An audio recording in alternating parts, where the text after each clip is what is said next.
عارف ايه اكتر حاجة بتخلي ناس معينة دايما ليهم تأثير في اي مكان يدخلوا فيه؟ مش بس بيكسبوا نقاشات ولا بيغيروا جو القعدة ولا حتى بيخلوا الناس تمشي وراهم من غير ما يحسوا.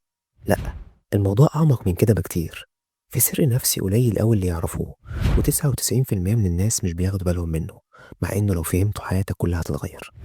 خليني اسألك، عمرك دخلت شغل جديد او وسط ناس اول مرة تشوفهم ولقيت واحد كده كل الناس بتحترمه وبتسمع له رغم ان هو حتى ما يكونش اعلى منصب ولا حاجه، لكن في شيء بيميزه؟ اكيد هتقول ده عنده كاريزما او واثق من نفسه او يمكن حظه حلو. بس الحقيقه ان في حركه نفسيه بيعملها من غير ما حد ياخد باله، اسمها وهم السيطره. بس استنى، انا هنا مش بتكلم عن تلاعب او خداع، لا، دي طريقه مثبته في علم النفس المعرفي بتخلي اي حد يقدر يأثر على اللي حواليه من غير ما يبان انه بيسيطر عليه. خليني احكي لك قصه غريبه شويه، حصلت من سنين في خلال حرب فيتنام. كان في جندي أمريكي اتأثر في معسكر الفيتناميين، ما حاولش أبدا إن هو يهرب أو حتى يعترض أو يقاوم، بالعكس طلباته كلها كانت بسيطة. كان دايما يسأل الجنود: تحبوا أنظف الأوضة الزنزانة دي الأول ولا التانية؟ تحبوا أساعدكم في ترتيب الأكل دلوقتي ولا بعدين؟ حاجات صغيرة كده، لكن مع مرور الوقت بدأوا يحسوا إنه مش مجرد أسير، بدأوا يدوله بعض الحرية وأصبح ليه تأثير فيهم.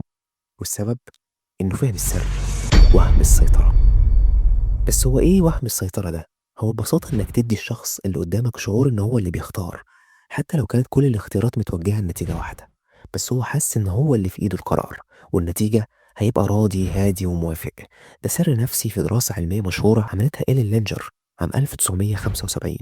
لو أنت فاكر إن الشعور بالتحكم لازم يكون حقيقي عشان يكون له تأثير، ففكر تاني، لأنه مش لازم السيطرة تكون حقيقية أصلا، يكفي إن الشخص يشعر إنه في موقع القرار. ده سر النجاح في التعامل مع الناس. وخلينا اديلك امثله من حياتنا اليوميه هتوصلك الفكره بشكل ابسط. لما تروح تشتري موبايل والبياع يقول لك: تحب تبدا بالموديل الاقتصادي ولا نجرب كاميرا البرو؟ هو ما بيقولكش انت عايز تشتري ولا لا، بس هو بيديك اختيارين وانت تختار. او لما طفل صغير يرفض يلبس هدومه، بدل ما تقول له البس ده، بتقول له: تحب تلبس التيشيرت الازرق ولا التيشيرت الاسود؟ وبكده هو بيشعر انه بيختار وهيكون مبسوط. طب هو ايه اللي بيحصل هنا؟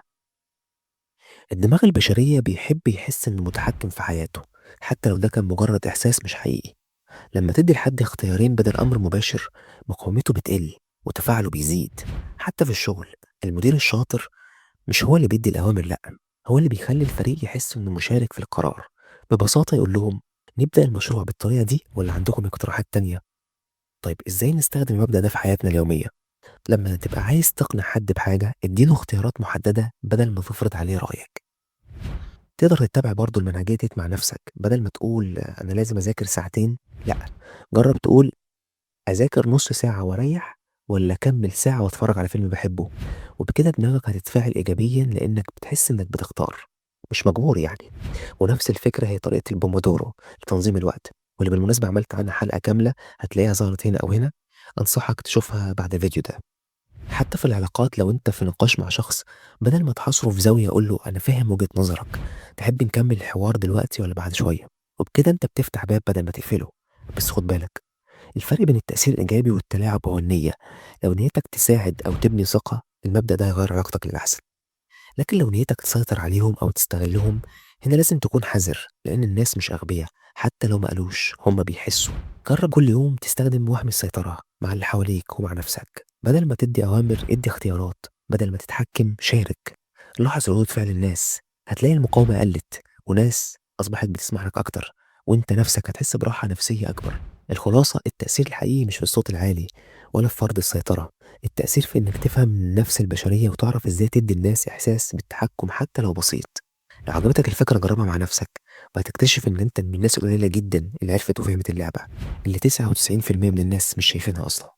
إذا كنت حابب تتعمق أكتر في فهم النفس البشرية ومبادئ التأثير بشكل أعمق، ما تنساش تشترك في القناة وتفعل الجرس، علشان اللي جاي أقوى وأعمق وأقرب لوجدانك وعقلك. وافتكر، التأثير الحقيقي مش في رفع الصوت، لكن في فهم النفس البشرية بذكاء.